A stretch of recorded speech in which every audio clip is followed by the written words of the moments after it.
Il-Pulizija Eżekuttiva f'Malta ħarġet mandat ta' arrest Ewropew għal raġel Skoċċiż li allegatament ipprova jistubra tfajla Ingliża abbord il-cruise liner The Royal Caribbean MV Reflection.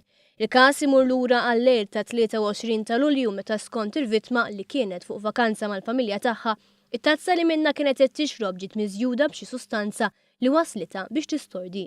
Kien f'dak il-ħin li allegatament l-akkużat ħadha fil-kamra tiegħu u prova jistupra. Madankollu tfajla ġiet f'sensija ftit tal-mumenti wara u rnexxielha twaffqu milli jabbuża minnha.